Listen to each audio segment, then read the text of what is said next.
বন্ধুরা, আমার রঙিন মাছের ফার্ম কিন্তু কমপ্লিট হয়ে গেল। আগের দিন একটা ভিডিও পোস্ট করেছিলাম, তাতে দেখিয়েছিলাম যে রঙিন মাছের ফার্মে ঠিক আর কতটা কাজ বাকি ছিল। আর আজকের ভিডিও দেখাবো যে ফার্ম পুরো তৈরি করে ফেলার পরে আমি ফার্মের ভেতরে মাছের সব পেটিগুলো এনে জল ফল তোলা পুরো কমপ্লিট।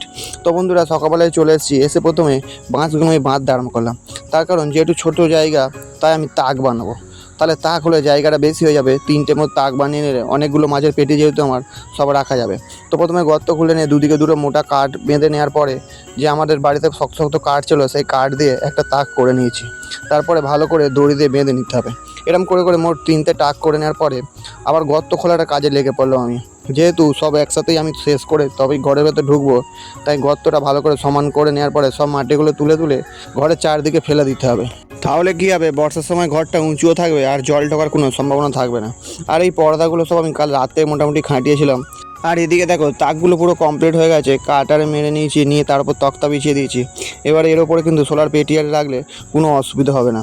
তো বন্ধুরা, এদিকে দেখো, গর্তটাও কিন্তু খোলা কমপ্লিট। চারকোনা চৌকো হয়ে গেছে, খুব দারুণ, বেশ ডিপ হয়েছে, অনেকটাই জল ধরবে।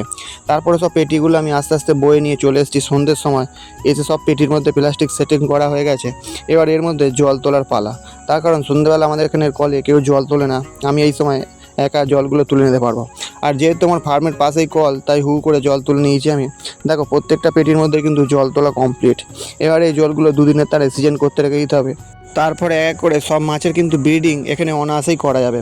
তো বন্ধুরা, এখনও কটা পেটি বাড়িতে আছে, সেইগুলো আনা হয়নি। মোটামুটি যেগুলো এনেছিলাম সব ভর্তি করা হয়ে গেছে। আর আজকে সকালবেলা আমি এখানে একটা ঘরের মধ্যে ঠাকুর পুজো করব, সেই জন্য একটা র্যাক বানিয়েছিলাম। আর ঠাকুরমশাইকে ফোন করে ডেকে নিয়েছিলাম। এখানে একটা বড় মায়ের ফটো আমি রেখে দিয়েছি। ঠাকুরমশাই এসে পুজো করতে আরম্ভ করে দিল। যেহেতু বন্ধুরা ঘরটা আমি নিজে করেছিলাম, তাই ঠিক করে নিয়েছিলাম যে একটু ঘরটার মধ্যে পুজো করে তারপরেই ঘরের মধ্যে আমি প্রবেশ করব। তো ঠাকুরমশাইয়ের পুজো কমপ্লিট। এখানে সব মোটর আরে নিয়ে চলে এসেছি আমি। এবার মোটর আরে সব সেট করব। বন্ধুরা দেখো, প্রত্যেকটা জলই কিন্তু তোলা হয়ে গেছে। এবার দেখো, আমি দুটো মোটর নতুন করে কিনে এনেছি। এখানে সোবো কোম্পানির দুটো মোটর। এই মোটরগুলো 240 টাকা দাম নিয়েছে। মোট দুটো পয়েন্ট আছে। এবার সাথে আমি পিন লাগিয়ে 4টে করে পয়েন্ট করে নিতে পারবো। দেখো, মোটরগুলো আশা করি খুব ভালো হবে।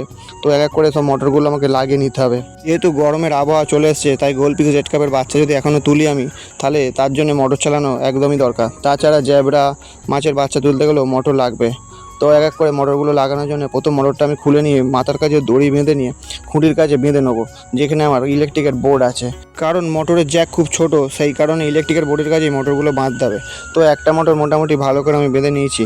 তারপরে আরেকটা মোটর আমি বেঁধে নেবো। এই মোটরটা আমি একবার বোর্ডের মধ্যে জ্যাকটা গুঁজে চেক করে দেখে নিলাম যে হাওয়া বেরোচ্ছে কিনা। তারপরে দ্বিতীয় মোটরটাও বেঁধে নিয়েছি। এবার প্রত্যেকটা মোটরে পাইপ ফিটিং করতে হবে। তো বন্ধুরা, পাইপ ফিটিং আমি করে নিয়েছি। এবার দেখো, প্রত্যেকটা পেটির মধ্যেই মোটর চলছে। যেহেতু নতুন মোটর, তাই জন্য প্রত্যেকটা পেটির মধ্যেই জল খুব জোরে জোরে নড়ছে। তো বন্ধুরা, ঘর মোটামুটি কমপ্লিট। আজকের ভিডিও এই পর্যন্তই। আবার দেখাবে আগামীকাল অন্য কোনো ভিডিও নিয়ে।